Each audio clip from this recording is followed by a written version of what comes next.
유월절 전에 예수께서 자기가 세상을 떠나 아버지께로 돌아가실 때가 이른 줄 아시고 세상에 있는 자기 사람들을 사랑하시되 끝까지 사랑하시니라.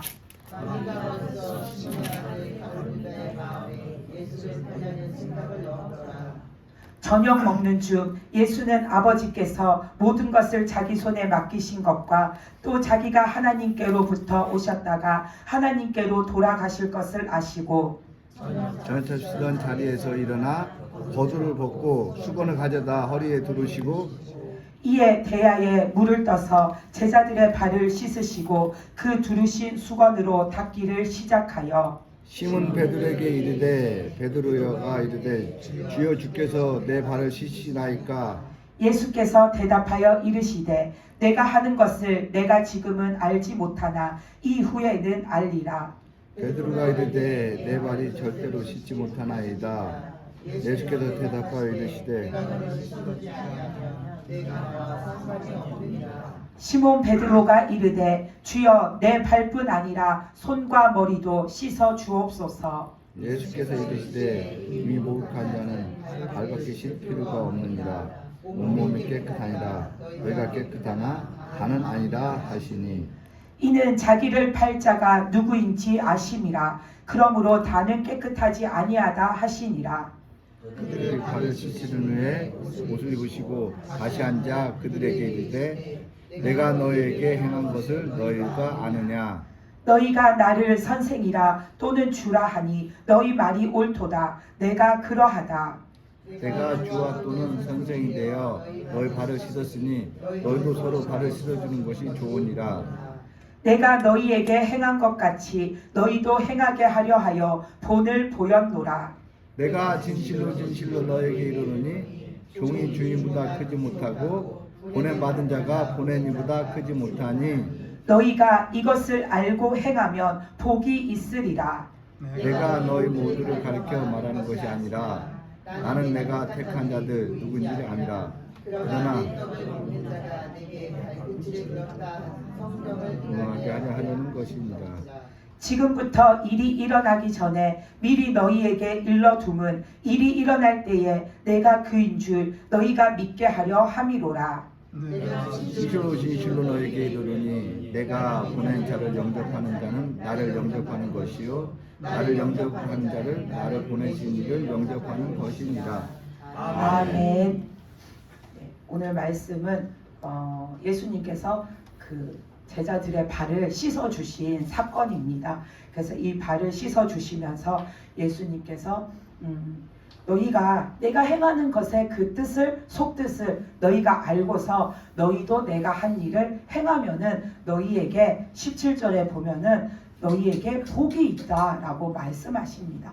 그래서 우리가 오늘 이 말씀을 이 13장 1절에서 20절까지 말씀을 함께 나누시면서 우리가 거기에 담긴 예수님이 우리에게 주시고자 하시는 영적인 말씀의 복이 뭔지를 찾아가지고 우리 모두가 오늘도 주님 안에서 우리 자신을 씻어내므로 하나님이 주시는 그 영적인 복을 받는 저와 여러분이 되시기를 바랍니다. 그래서 먼저 1절에서 10절까지 말씀을 보면 어떤 말씀이냐면 이제 예수님이 제자들하고 그 유월절 식사를 하시잖아요. 하시다가 이제 예수님이 식사가 어느 정도 이렇게 이루어졌을 때에 예수님이 제자들의 발을 갑자기 씻어 주신다고 일어나셔가지고는 제자들의 발을 씻어 주시죠. 그거는 1절과 3절 말씀에 보면은 예수님이 이제 이 땅에 오셔가지고 그 하나님의 뜻을 전하시고 사람들에게 복음을 전하셨는데 이제는 예수님이 이 땅에서 사역하시는 그 때의 마지막임을 예수님이 이제 아시는 거죠. 그래서 이제 곧 예수님이 십자가를 지시고 그 십자가에 못 박혀 돌아가셨다가 3일 만에 부활하셨다가 이제는 영원히 그 천국의 하나님 우편에 그 자리로 예수님의 원래 자리로 돌아가신다라는 것을 아시기 때문에 그 전에 마지막으로 이제 제자들에게 더욱더 당부하고 더욱더 강조해서 알려주실 것을 알려주시는 거죠. 근데 그거를 이때까지는 말씀으로 일러주셨는데 오늘은 어떤 행동을 하심으로 그 행동을 통해서 제자들에게 나타내 보이십니다. 그래서 제자들에게 발을 이렇게 한 사람 한 사람을 씻어주시는데 그 발을 왜 씻어주시는지를 말씀하지 않으세요. 그냥 제자들에게 너 발을 내밀어 봐라, 내가 네 발을 씻어줄게 하고 발을 씻어주시는 거예요. 근데 감히 또 제자들이 왜 발을 씻어주세요? 하고 물어보는 자도 없어요. 감히 주님에게 왜 그러시냐고 묻지 못하고 다들 어리둥절해서 그렇게 발을 내밀고 예수님이 씻어주시면 씻어주시는 대로 또 닦아주시면 닦아주시는 대로 그렇게 어떻게 하지 못하고 제자들이 그러고 있는데 이제 쭉 줄을 서서 발을 이렇게 씻어주시는데 베드로 차례가 된 거죠. 근데 베드로는 예수님을 너무나도 존경하잖아요. 예수님을 너무나도 사랑하잖아요. 근데 그 예수님에게 마치 주인이 자기 하인한테 어디 갔다 와서 내 발을 좀 더 씻겨봐라 그러는 것처럼 발을 내밀기가 이 베드로는 너무 송구스러운 거예요. 그래서 예수님 앞에 발을 못 내밀고서는 아니 주님이 왜 내 발을 씻어주신다고 이러십니까? 왜 갑자기 가만히 계시다가 내 발을 또 씻어주신다고 이러십니까? 저는 주님 앞에 내 발을 씻겨달라고 못합니다. 그랬더니 예수님이 8절에서 뭐라고 하셨냐면 내가 너를 씻겨주지 않으면 너랑 나랑은 아무 상관이 없는 자다. 아무 상관도 없는 사이다 라고 예수님이 말씀하시는 거예요. 그러니까 이 베드로가 또 믿음의 욕심이 나는 거죠. 예수님이 내 발을 안 씻겨주시면 내가 예수님과 상관이 없어?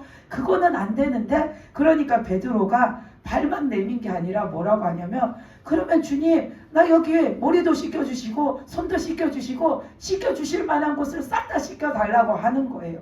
그러니까 예수님이 10절에서 아니다 이미 목욕한 자는 또 목욕을 할 필요가 없이 발만 그 사람은 발만 씻으면 된다.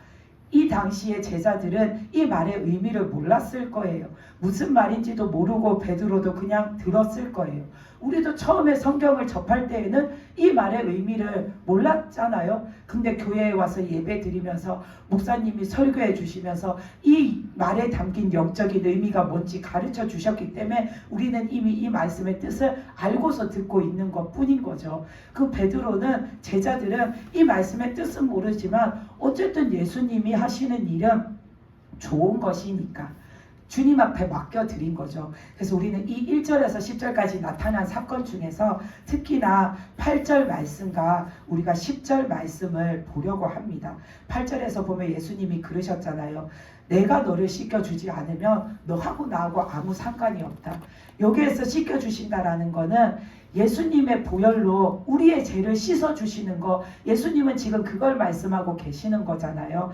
그래서 예수님의 보혈로 우리의 죄를 씻어주셔가지고 우리가 죄 씻음을 받고 구원을 받아야 그 예수님을 통해서 우리가 천국에 가게 되잖아요. 그래서 우리는 예수님이 주님의 보혈로 내 죄를 씻어주셔서 너는 이제 죄를 씻음 받은 죄 사함을 받은 자다 해 주셔야지 우리가 죄 사함을 받은 자, 구원을 받은 자, 나는 하나님의 자녀가 된 자, 그 신분을 우리가 확인을 받아가지고 우리가 이제 천국에 갈 수 있는 자가 되는 거잖아요.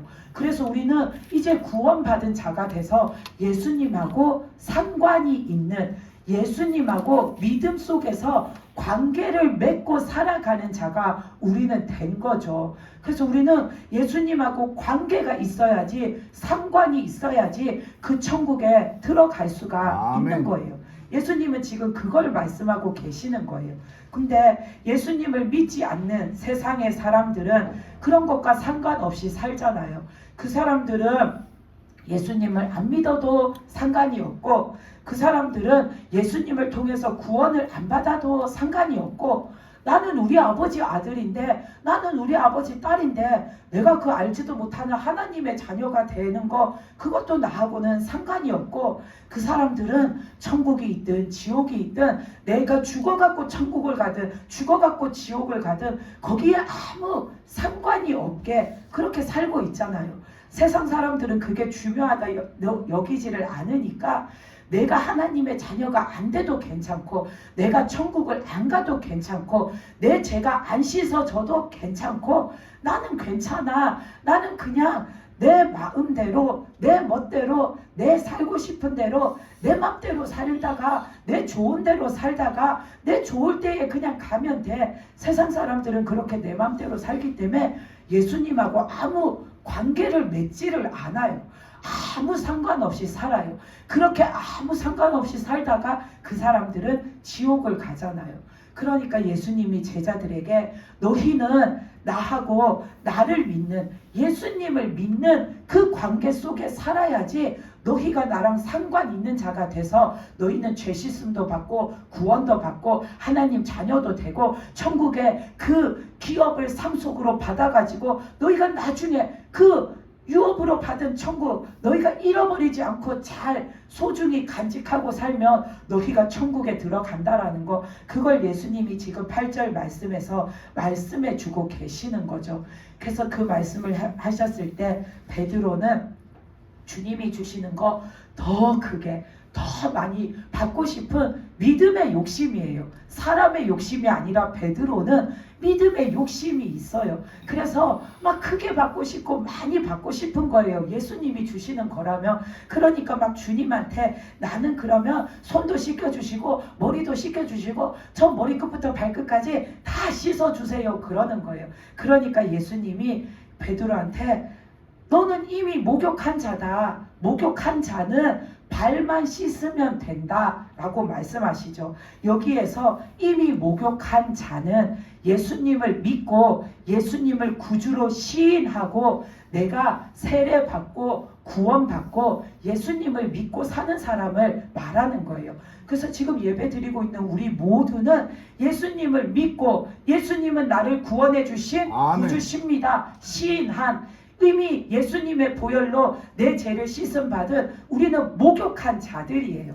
그래서 아멘. 우리도 목욕한 자이기 때문에 이제 우리는 살면서 뭘 해야 되냐면 발을 깨끗하게 씻으면서 살아야 돼요. 성경에서 우리의 발을 더러운 것에 비유하면서 발을 죄에다가 비유해요. 발을 우리의 삶의 더러운 행위에다가 비유해요. 왜냐하면 우리 발은 오만 데를 다 돌아다니면서 밟고 다니잖아요. 우리의 발은 땅바닥에 껌이 있는 것도 밟고 다니고 더러운 오물도 어쩌다가 밟고 다니고 또 내가 걸어 다닐 때에 늘 좋은 사람이 있는 자리에만 걸어가지 않아요. 우리는 악인이 있는 자리에도 걸어가고 나쁜 사람이 있는 곳에도 걸어가고 우리는 나쁜 일이 행해지는 곳에도 지나쳐가고 우리는 세상을 살면서 깨끗한 곳에만 다니지 않아요. 더러운 곳에도 다녀요. 그 더러운 것을 지나쳐 다니면서 때때로 내가 그걸 밟고 다니고 때때로 내가 그걸 묻히고서는 내가 오염되어서 살 때도 있어요. 그 더러운 영향을 받아서. 그렇기 때문에 성경에서 발은 우리의 그런 죄악된 행위를 나타낼 때 말하는 거거든요. 그래서 예수님이 이미 구원받고 예수님을 믿고 사는 자는 이제부터 살아가는 삶에서 때때로 하나님 앞에 내가 불순종하고 때때로 하나님 앞에 내가 잘못 사는 내 행위, 내 삶의 그 잘못된 행동들, 그것을 너희가 열심히 깨끗하게 씻으면서 살아라, 그 말씀을 하시는 거죠. 우리가 내가 예수님을 믿었다고 해서 내가 세례를 받았다고 해서 나는 예수님을 구주로 믿고 살고 나는 구원받고 살았다고 해서 그때부터 내가 이제 죽는 날까지 나는 이제 계속 그냥 아무 죄가 없이 순백에 깨끗한 상태로 사는 게 아니잖아요. 우리는 어저께도 죄 지었고 오늘도 죄 지었어요. 아멘. 하나님의 말씀에 우리는 하루에 내가 알게 모르게 불순종하는 것들이 많아요. 근데 내가 모르게 불순종했다고 해서 그게 내 죄가 안 되냐 하면 그것도 내 죄가 돼요. 그 구약에 보면 내가 저지른 죄에 대해서 속죄제도 드리고 속건제도 드리잖아요. 내가 알고 저지른 거에 대해서 당연히 하나님 앞에 회개해야 되는데 모르고 내가 죄를 저질렀을지라도 그 모르고 저지른 것도 너는 하나님께 회개하라고 하셨잖아요. 그래서 우리는 살다 보면 어제도 잘못한 게 있고 오늘도 잘못한 게 있어요.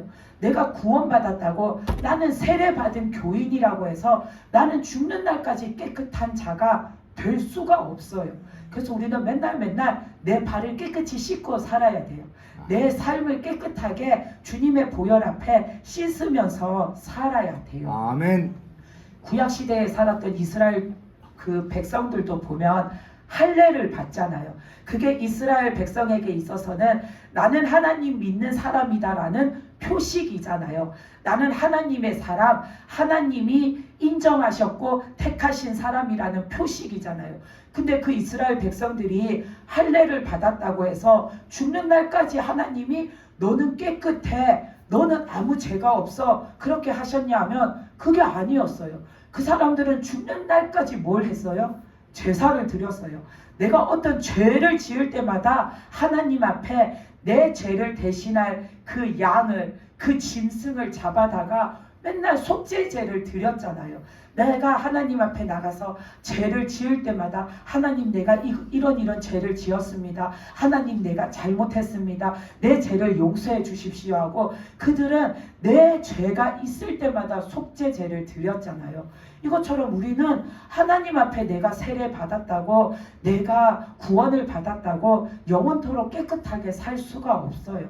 사람이기 때문에 우리는 실수도 하고 잘못도 하고 불순종도 하고 어제도 죄짓고 오늘도 죄짓고 살기 때문에 우리는 목욕은 했지만 구원은 받았지만 내가 사는 생활 속에서 삶에서 저지르는 잘못도 주님 앞에 늘 그 주님의 보혈에 씻어가지고 정결하게 하는 그 삶을 살아야 하는 거죠. 아멘. 그래서 우리가 이 삶을 우리가 목욕하는 거에 비유해서 한번 생각을 해보면은 내가 지난주에 목욕탕을 가가지고 내 때를 말끔하게 막 씻고 왔다고 해서 이번 주에 내 몸이 깨끗한가 하면 아니에요. 이번 주에 또 목욕탕을 가가지고 내가 때를 밀면은 또 때가 나와요. 왜냐하면은 내 이렇게 피부 세포가 죽으면 그게 각질이 된다고 하잖아요.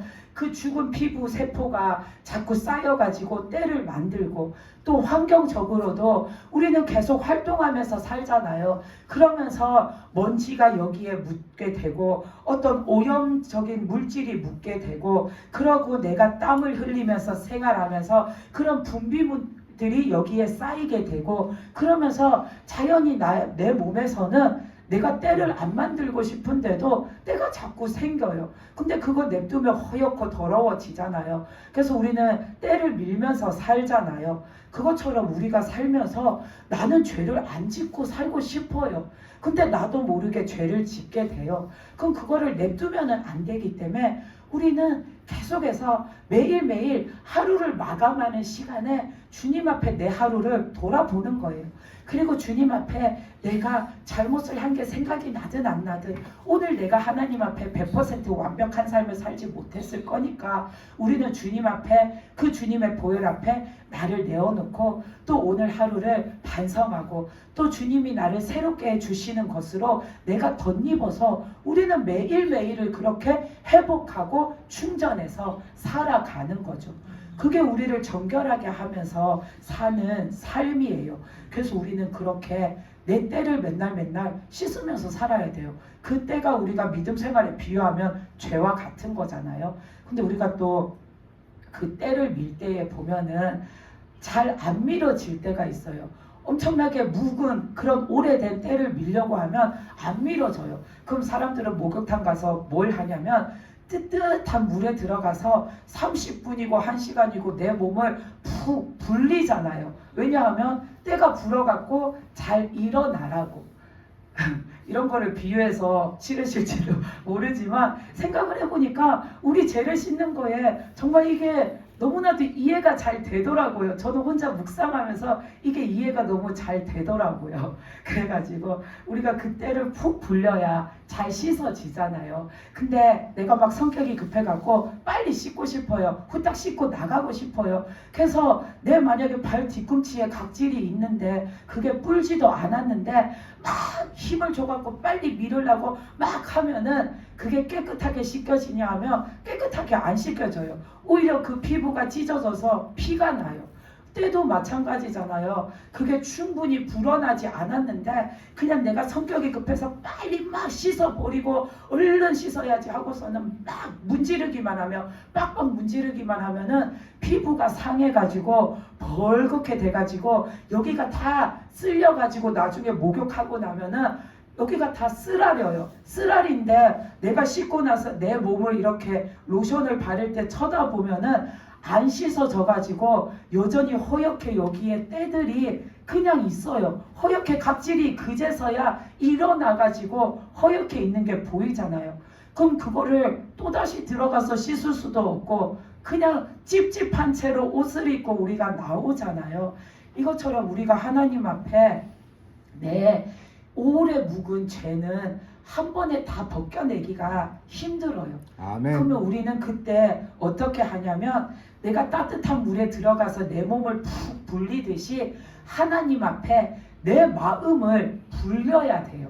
왜 불려야 되냐면 우리가 그 죄가 오래오래 묵을수록 내 마음의 상태가 어떠냐면 강팍해져 갈 수밖에 없어요. 죄가 한 층 쌓이고 두 층 쌓이고 겹겹이 계속 쌓이게 되면은 거기에는 하나님의 은혜 대신에 내 그 죄가 자꾸 쌓이는 동안에 하나님 은혜를 그 죄가 싹 흡수해서 빼앗아 가버려 갖고 내 마음이 말라버려요. 그래서 내 마음이 강팍해져 가지고 내 마음이 흙먼지를 풀풀 날리는 그런 상태가 되어져 있어요. 근데 그런 마음으로 내가 무작정 나 회개해야겠어, 하나님 앞에 빨리 회개해야겠어 하고서는 회개를 하려니까 이게 흙먼지가 풀풀 날리는 강팍하고 메말라 있는 마음이니까 회개가 안 되는 거예요. 회개도 내 마음이 하나님 앞에 내 잘못한 것이 느껴지고 하나님의 은혜 앞에 내 마음이 젖어 들어가지고 내 마음이 좀 말랑말랑해지고 부드러워지고 그 은혜에 녹아져야지 하나님 앞에 내가 엎드려지고 그렇구나, 내가 하나님 앞에 이걸 잘못했구나, 내가 이렇게 열심히 살아온 게 하나님 앞에서는 하나님의 뜻에 내가 다 순종하는 것만이 아니었구나, 나 이거는 잘못된 거였구나, 그렇게 내가 인정하고 뉘우치고 회개가 되고 엎드려지게 되는데 내 마음이 말라서 흙먼지가 풀풀 날리면 나는 빨리 회개를 하고 싶고 빨리 고침을 받고 싶고 빨리 이 문제를 해결하고 싶어 갖고 하나님 앞에 나가서 그냥 무작정 회개합니다 하지만 내 속에 내 마음이 녹아지지가 않으니까 회개가 안 되고 계속 안 되니까 더 힘들고 안 되니까 짜증나고 안 되니까 힘만 들고 안 되니까 내 속에 있던 그 먼지가 더 일어나게 되는 거예요. 그래서 우리는 그때는 좀 마음에 여유의 시간을 가져야 돼요. 내 마음이 하나님 앞에 녹아질 수 있도록 하나님 앞에 나가서 하나님께 맡겨드리고 우리가 내 몸을 불려갖고 묵은 때를 벗겨내듯이 내 마음을 푹 불리는 거예요. 그 불리는 게 뭐냐면 그때는 무작정 그냥 회개해야지 이것만 하면 회개가 안 돼요. 오히려 그냥 회개해야지가 스트레스가 돼가지고 마음이 더 단단하게 강팍해져요. 그때는 하나님한테 맡겨드리고 가만히 생각해 보는 거예요. 뭘 생각해 보냐? 하나님의 은혜를 생각해 보는 거예요. 내가 지금까지 하나님의 이런 은혜로 이렇게 살아왔는데 하면서 이때까지 살아오면서 하나님이 주셨던 그 은혜를 생각해 보는 거예요. 회개해야지 이 생각을 잠깐 내려놓고 하나님의 은혜로 내가 이렇게 살아왔는데 하면서 하나님이 나에게 주셨던 은혜를 생각해 보는 거예요. 그리고 또 하나님의 사랑을 생각해 보는 거예요. 그래, 내가 이때까지 살아오면서 하나님의 사랑으로 내가 여기까지 여태껏 이렇게 내가 살아올 수 있었는데 하면서 하나님의 사랑을 생각해 보는 거예요. 그러면서 하나님의 말씀도 생각해 보는 거예요. 그렇게 내 마음을 불려가는 거예요. 내 마음을 하나님의 그 은혜 속에, 우리가 회개도 하나님이 은혜를 부어주셔야 회개의 영이 열린다고 하잖아요. 아멘. 그래서 우리는 하나님의 은혜 속에 내 마음이 젖어들 때까지 맡겨드리는 거예요. 그 맡겨드리면서는 회개해야지 이게 아니라 이때까지 하나님이 주셨던 은혜, 이때까지 하나님이 주셨던 사랑, 이때까지 하나님이 나에게 사랑하셔서 주셨던 말씀들을 하나하나 떠올리면서 생각해 보는 거예요. 그러다 보면 느껴지는 게 있을 거잖아요. 아버지의 은혜가 생각나고 아버지의 사랑이 느껴지고, 그러면서 내 마음이 하나님의 사랑 앞에, 하나님의 은혜 앞에 녹아지는 거예요. 그 녹아지면은 우리가 어떤 생각이 들겠어요? 하나님께서는 나를 이때까지 이렇게 그런 사랑을 부어주셨는데, 맞아, 하나님은 나한테 그런 은혜를 주셨는데 나는 하나님 앞에서 어떻게 살아왔나? 나는 하나님 앞에 무엇을 드리고 살았나? 나는 하나님 앞에 어쩌고 살아왔나? 내 모습이 이제는 그때는 보여지기 시작하는 거예요. 그럼 그때는 내 마음이 하나님의 은혜에 녹아진 거예요. 그럼 그때에 우리는 하나님 앞에 하나하나 떠오르는 내가 잘못 살았던 모습들, 내가 잘못했던 행동들을 회개하는 거예요. 그렇게 해서 우리는 하나님 앞에 내 죄를 씻음 받는 거예요. 우리는 그렇게 하나님 앞에 잘 되어지지 않는 내 그 죄의 회개의 문제를 하나하나 풀어나가는 거예요.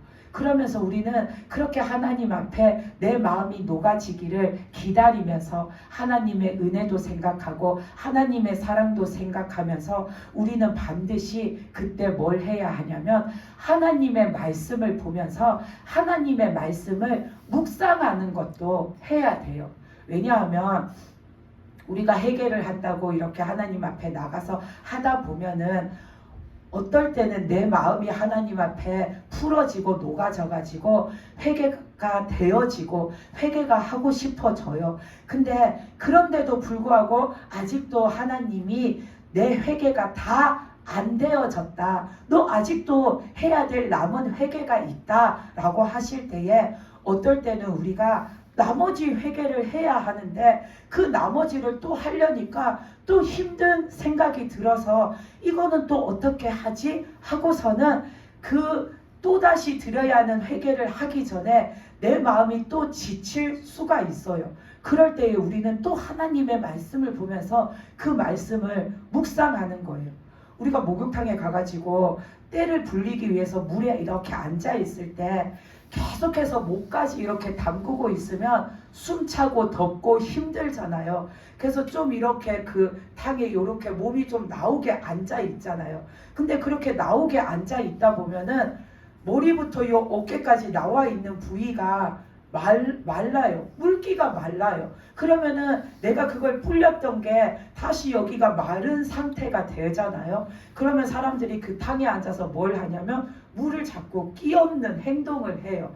안 그러면 다시 내 여기까지 물속에 톡 들어갔다가 나오잖아요. 그렇게 해서 내 몸을 불리는 것처럼 우리가 하나님 앞에 회개를 드릴 때에도 한 번 드렸다고 내 회개가 안 끝나요. 하나님이 아직 남은 회개가 있어, 그것도 너는 마저 다 드려 했을 때에 우리가 그걸 또 하려니까 힘들다라는 생각이 들어요. 근데 그 힘들다라는 생각에 내가 또 빠지기 시작하면 그 조금 남았는데 남은 회개가 이거 내가 한 회개는 이만큼이고 남은 회개는 요만큼 남았는데 내가 그 요만큼을 하나님 앞에 드리지를 못하고 중단하게 되면 나는 회개를 다 못한 게 되잖아요. 그렇기 때문에 우리는 그럴 때에 계속 내 마음에 하나님의 은혜가 마르지 않도록 계속 하나님이 내 마음을 붙들어 주시고 그 은혜 속에 나를 이렇게 잠기게 해주시고 그 은혜로 내 마음이 다시 강팍해지는 게 아니라 계속 녹아지고 부드러워지게 하나님이 내 마음을 만지시도록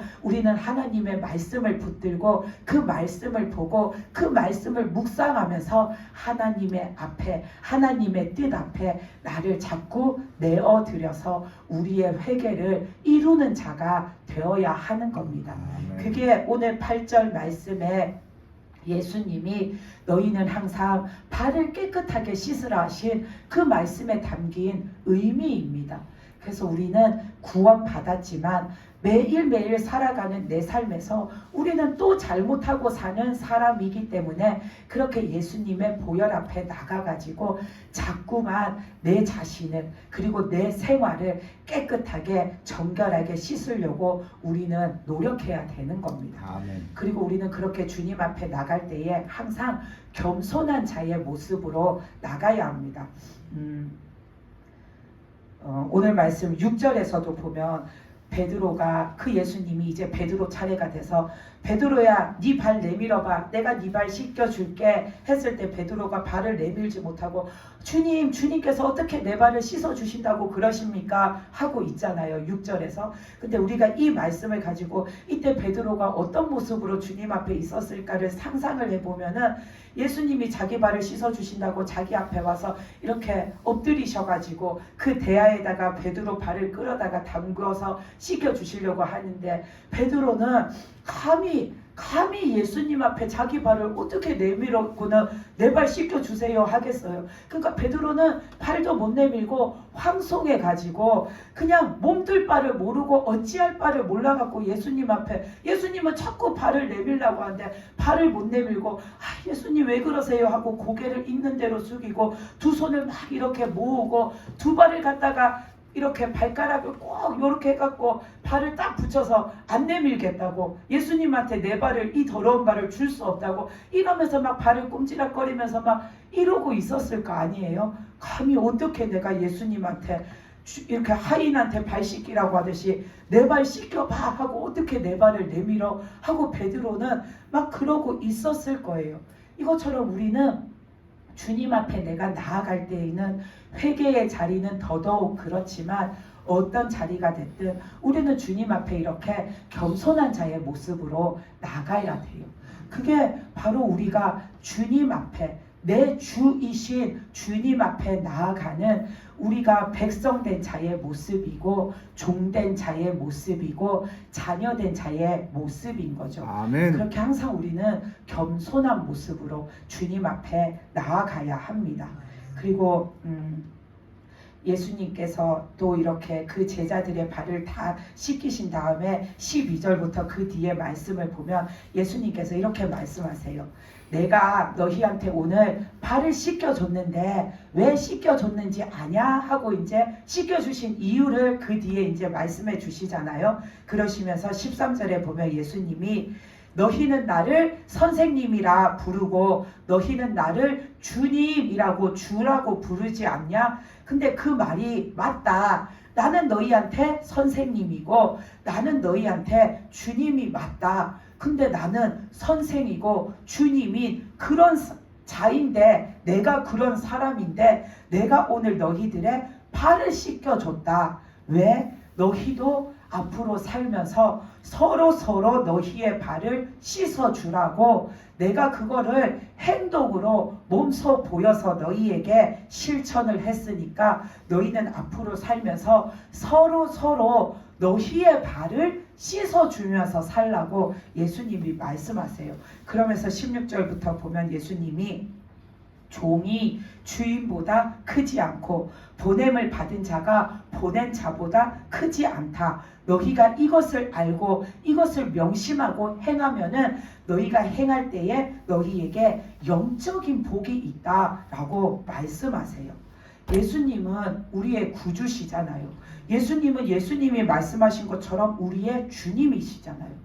예수님은 왕 대신 예수님이시잖아요. 아멘. 근데 그 예수님은 구주이시고 주님이시고 왕이신 예수님인데 이 땅에 오셔가지고 이 제자들의 지금 발만 씻겨주신 게 아니라 예수님은 이 땅에 오셔서 우리 죄를 대신해가지고 죄인이 못 박히는 그 십자가에 예수님이 못 박히셨잖아요. 왜 그렇게 하셨냐 하면 그게 하나님의 뜻이니까. 하나님의 뜻대로 하기 위해서 하나님의 뜻에 예수님은 순종하신 거죠. 예수님은 하나님의 뜻에 순종하기 위해서 하나님이 하라 하신 대로 다 하신 거예요.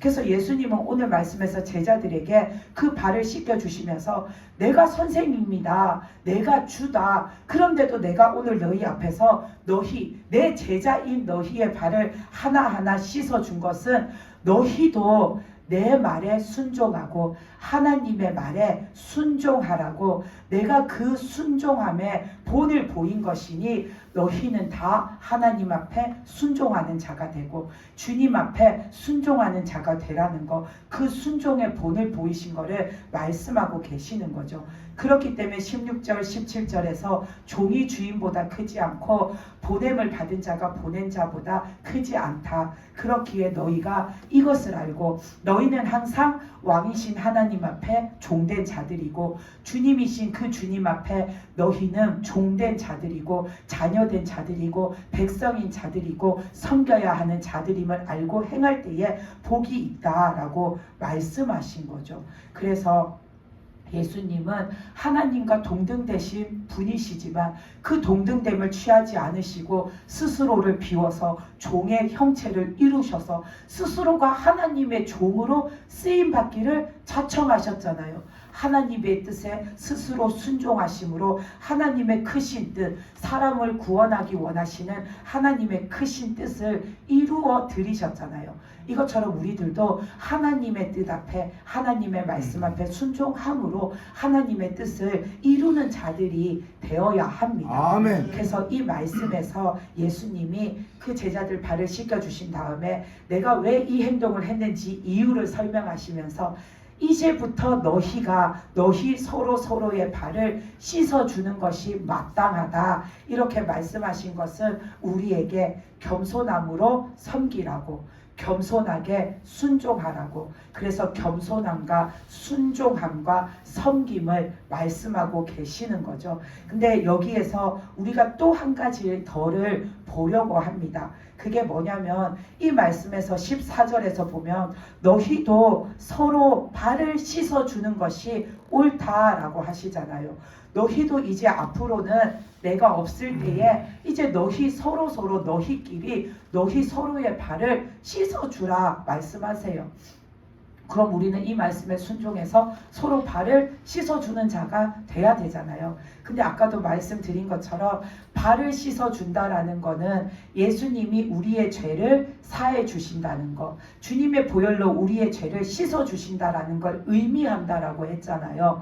근데 우리가 그 발을 씻어주는 게 우리의 죄를 씻어주는 걸 의미하는데 우리의 죄를 씻어주는 권한, 죄사함의 권한은 사람에게 있지 않아요.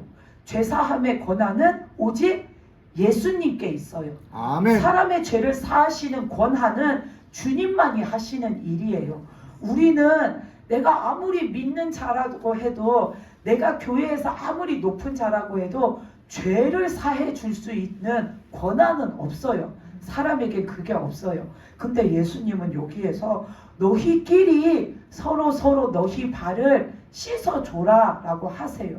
그러면 우리는 어떻게 발을 씻어주나? 나한테는 죄를 씻어줄 만한 그런 능력이 없는데, 근데 우리는 사람은 죄 사함을 해줄 수 있는 권한은 없어요. 사람이 내가 너의 죄를 사하노라 하고 머리에 손을 따고 그 말을 하면 큰일 나요. 우리는 진짜 그 말 때문에 지옥에 가요. 사람은 그렇게 하면 안 돼요. 근데 우리는 죄사함처럼 예수님이 우리 죄를 씻어준 것처럼 우리도 그와 비슷하게 행할 수 있는 일이 있어요. 그게 뭐냐면 우리는 서로 용서하는 거예요. 용서하는 거. 그게 우리가 서로의 발을 씻어주는 거예요. 우리는 죄를 사해 줄 수는 없지만 용서해 줄 수 있어요. 그래서 우리는 서로 용서하면서 살아야 돼요. 예수님도 그러셨잖아요. 너희는 서로 용서하고 서로 사랑하라고. 그래서 그 마태복음 18장에서 베드로가 예수님한테 질문을 했잖아요. 예수님, 형제가 나한테 뭘 잘못하면은 어떻게 해야 합니까? 7번까지 용서해 주면 될까요? 라고 베드로가 물었잖아요. 그랬을 때 그것을 이제 그만큼 하면은 나는 용서해 줄 내 도리를 다 한 거라 생각하고 베드로는 그렇게 물었어요. 근데 예수님은 그렇게 대답하지 않으셨어요. 예수님은 뭐라고 하시냐면 7번에서 그치지 말고 7번 용서하는 거를 70번까지도 해라.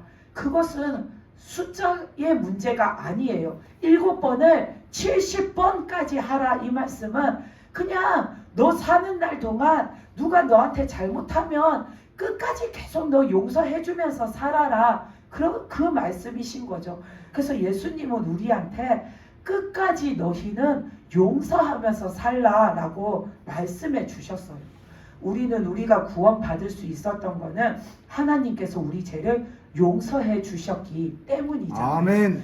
하나님께서 우리가 죄 때문에 우리가 죽어야 마땅한데 우리를 사랑하셔서 우리를 용서해 주시려고 우리 죄를 예수님한테 전가시키셔서 예수님이 우리 대신에 십자가에 달려 돌아가시게 하심으로 그 예수님의 목숨을 우리 목숨, 내 목숨 대신에 하나님이 내어주심으로 우리를 용서해 주시고 구원해 주셔서 살려주셨잖아요.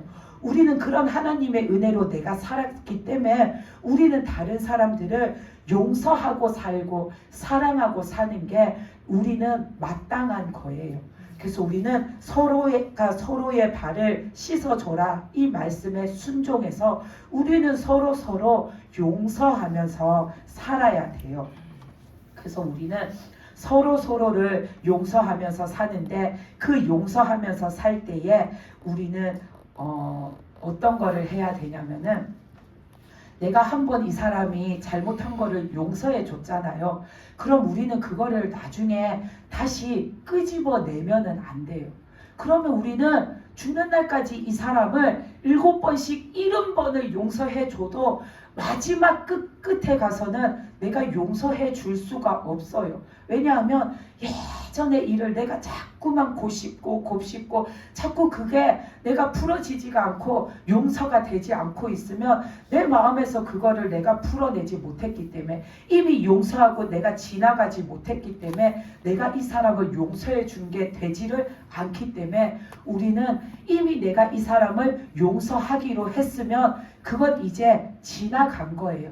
그걸 나중에 우리는 또 생각해가지고 이 사람과 어떤 일이 있을 때 야, 네가 옛날에 나한테 이렇게 했잖아. 네가 옛날에 나한테 이렇게 막 욕하고 그랬잖아. 네가 옛날에 나한테 이렇게 못된 짓을 했잖아. 그 말을 또 끄집어내면은 나는 이 사람을 용서해 준 게 아니라 이 사람에 대해서 갖고 있던 원망과 미워하는 마음과 그때의 내 억울했던 마음과 서운했던 마음을 나는 계속 이 속에다가 담아두고 살아온 거예요. 그러면 용서한 게 안 된 거죠.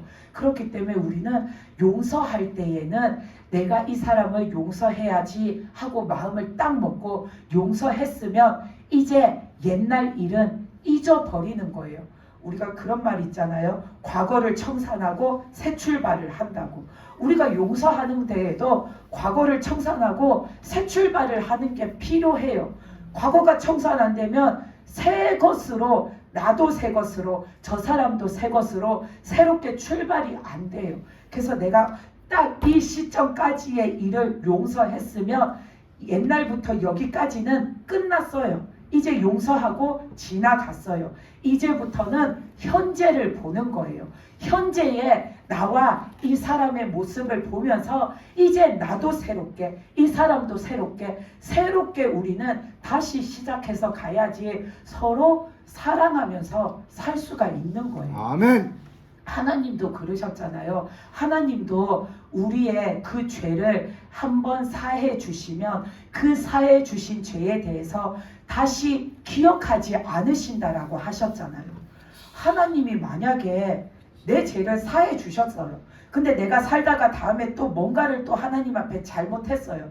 그러면 하나님이 이렇게 표현하면 그렇지만 되게 옹졸하게 되게 속 좁게 하나님이 야, 네 몇 월 며칠 날 옛날에 너 그거 잘못했잖냐, 너 전에 나한테 이렇게 했지, 너 전에 내 앞에 와가지고 이런 말을 했지. 하나님이 용서해 주신다 해놓고서는 옛날에 너 나한테 그렇게 했지, 그거를 또 싹 다 끄집어 오셔갖고 그거를 두루마리를 쫙 펼쳐놓고서는 봐봐, 너 이날 나한테 이랬어, 너 이날 나한테 이래서 그거를 다시 되짚으시면은 우리는 죽는 날까지 하나님 앞에 용서받을 수가 없어요. 하나님이 내가 오늘까지 너 잘못한 거 용서해 줄게, 너 네 죄를 내가 다 용서해 줄게 하시고, 이제 이 시점까지 내 삶에 그 잘못했던 걸 용서해 주신 걸 하나님이 다시 곱씹지 않으시는 거, 그게 우리한테는 은혜인 거죠. 그래서 하나님이 한번 사해 주신 죄에 대해서 내가 다시 기억하지 않으신다 하신 것은 우리를 구원해 주시기 위한 하나님의 사랑이세요. 하나님도 그렇게 하시는데, 우리도 마땅히 누군가를 용서할 때 우리에게도 그게 필요해요. 지나간 일은 지나간 거예요. 그거를 다음에 또 어떤 일이 생겼을 때 또 그 과거를 끄집어 오면은 우리는 서로 용서하고 사랑하고 살 수가 없어요. 맨날 네가 잘했네, 내가 잘했네, 네가 잘못했네, 뭐가 잘못됐네, 티격태격하면서 네 탓이네, 내 탓이네, 계속 그렇게 살면서 맨날 그렇게 사니까 용서가 안 되고 화해가 안 되고 사랑이 시작이 안 되잖아요. 그렇기 때문에 용서함은 지나간 것은 깨끗이 내 마음에서 털어버리는 거예요.